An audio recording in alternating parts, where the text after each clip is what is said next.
sheekh cabdulaahi qayliye ilaahay u raxmado jannadiina allah ka waraabiyo nin aad iyo aad qaali u ah oo xaqiiqdii yacni ummadda soomaaliyeedna ay jeceshahay isagana ah qof runtii dadaala oo dadka jecel soo dhoweeya ayuu ahay waayihii dambe hadda mar dhowna wuxuuba noqday jaaliyadda UK ayaa madax looga dhigay oo loo doortay tii rabbaana ku timiday inaa lilaahi wa innaa ilayhi raajicuun ilaahay naxariis janno ha siiyo sheekh cabdilaahi oo ahaa runtii aqoon-yahan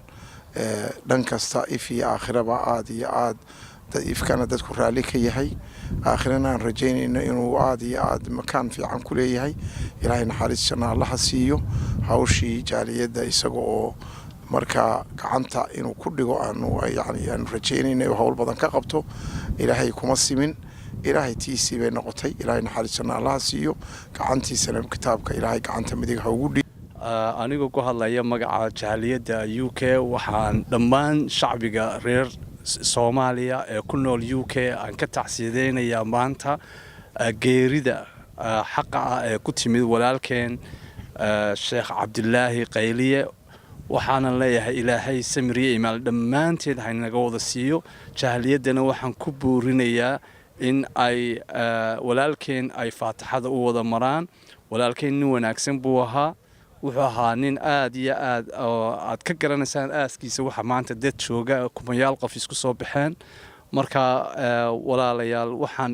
halkan idiin rajaynayaa in aad dhammaanteen ilaahay samiriye imaan allah inaga siiyo meel taxsiya hal taagan yahay sheekh cabdulaahi qayliyow waa guddoomiyihii cusbaa ee jaaliyadda oo la wareegay tii ilaahay baa u timid himilada uu doonayey iyo meesha uu socdana lama gaarin waxaana rajaynayaa ilaahay inuu jannada ka waraabiyo geeri nin walba way sugaysaa noolo oo dhani waa dhimanayaa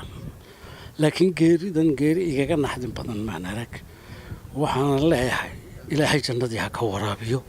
ummaddiisii iyo reerkiisii iyo carruurtiisiina ilaahay samriye iimaana ka siiyo iyo ummadda Soomaaliyeed ee uu ka geeriyooday nin qaaliya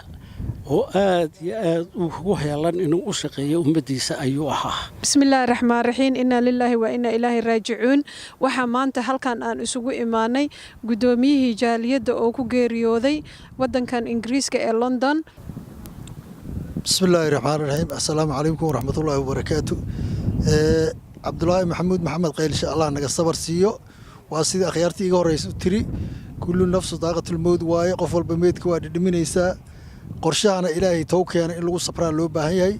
haddii aan anigu maaragtay aadana wax maamulayo wax yaraa naga noolaalahay amba waana la dadka lacagta lahaana gada lahay marka waxa waaye ilaahay asagaa hawsha u gaara way ka mid tahay marka allah naga sabar siiyo wuxuu ahayna waa la sheegay cabdulaahi waxa waaye dhowr iyo 20 sano community ku dhex jiray waxa waaye haddaad habeen 9 saac u tagtay haddaad maalin 6 saac u tagto isku mid ahay nin saacad kasta u heegan u ahay nin hadda London oo dhan community-ga maaragtay madax looga dhigo ahay adigu bil ka hor allo ma calfin marka sidii u roon ilaahay og sidii u roon waxa laga yaabaa inaysan u roonaynba oo wax badan maaragtay oo ku sirri xalay marka sabar allah naga siiyo wassalaamu calaykum waraxmatullaahi waxaan maanta aan u imaanay as dugtii walaalkeena gudoomiyihii cabdulaahi qayliye ilaahay waxaan ka baryaynaa jannadii firdawsa in ilaahay ka waraabiyo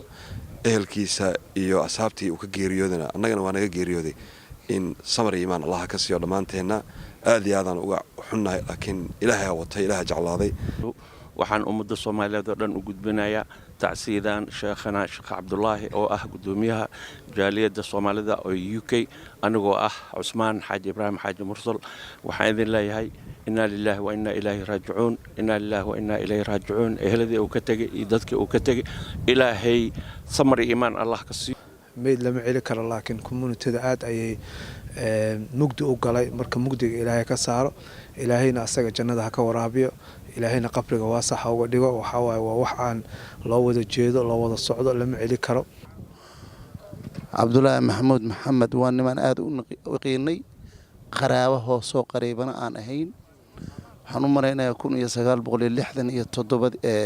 67 inuu ku dhashay degmada aadan yabaal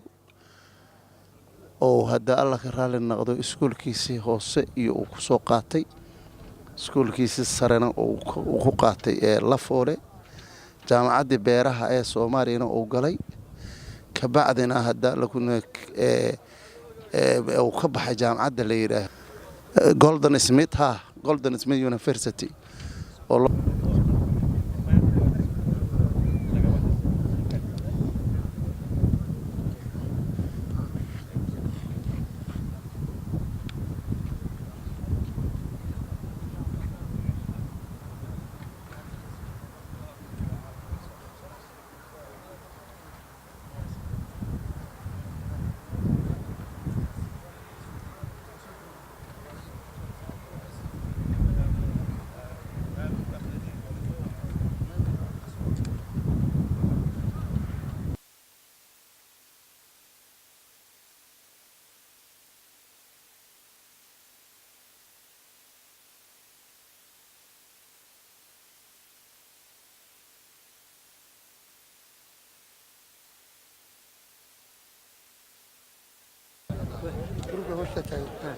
Kedua